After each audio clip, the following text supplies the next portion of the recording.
நம்ம உடலுக்கு வந்து ஆரோக்கியம் எவ்வளோ முக்கியமான விஷயம் அப்படின்னு பார்க்கலாம்.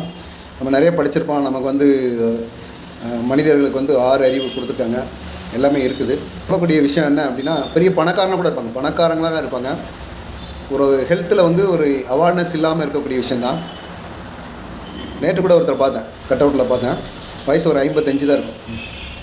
எனக்கு தெரிஞ்சவர் தான், பேர் சொல்ல விரும்பலை. அவர் வந்து 11:15 பேசியிருக்காரு, 11:45 ஹார்ட் ப்ராப்ளம்னு சொல்லிட்டு உடனே இறந்துட்டார். நான் என்ன சொல்கிறேன் அப்படின்னா, நம்ம உடம்புல வந்து என்னென்னலாம் சாப்பிட்றோம்னு நமக்கு தெரியும், என்னெல்லாம் சாப்பிடக்கூடாதுன்னு தெரியும்.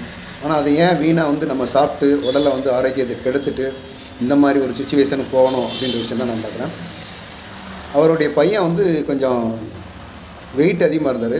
அவர் வந்து மேரேஜுக்காக பொண்ணு பார்க்குறதுக்காண்டி வெயிட் அதிகமாக இருந்தால் பொண்ணெல்லாம் அவாய்ட் பண்ணுவாங்களே, அதுக்காக வந்து அவர் பையனுக்கு வெயிட்டு கம்மி பண்ணுறதுக்காண்டி வந்தார். அந்த வெயிட்டு குறைச்சி அவங்களுக்கு நல்ல ரிசல்ட் கிடச்சி அவருக்கு மேரேஜும் ஆயிடுச்சு. இந்த சுச்சுவேஷனில் அவர் இந்த ஹெல்த் சென்டரில் சொல்லக்கூடிய உணவு பழக்கம், அந்த விட்டமின்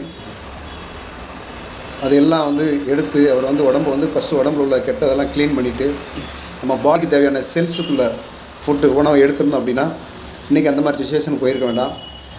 அவங்க நிறைய பிஸ்னஸ் பண்ணுறாங்க, பெரிய பிஸ்னஸ் வருது. அந்த பிஸ்னஸ் வந்து இப்போ யார் பார்ப்பா? ஏன்னா மக்கள் வந்து பிஸ்னஸ்னால் அந்த பணத்தை மட்டும் நோக்கி போகிறாங்க. அது இல்லாமல் நம்ம ஹெல்த்துக்கும் ஒரு இம்பார்ட்டன்ஸ் கொடுத்தோம் அப்படின்னா நம்ம லைஃப் லாங்காக ஆரோக்கியமாக இருக்கலாம். இந்த மாதிரி விஷயம் வேணுன்னா மேலே இருக்க நம்பருக்கு கால் பண்ணுங்கள். டெய்லி ஈவினிங் 7 to 8 மணி வரைக்கும் உங்களுக்கான செஷன் இருக்குது. இதை பற்றி நீங்கள் என்ன எடுத்துக்கிட்டீங்கன்னு ஷேர் பண்ணலாம்.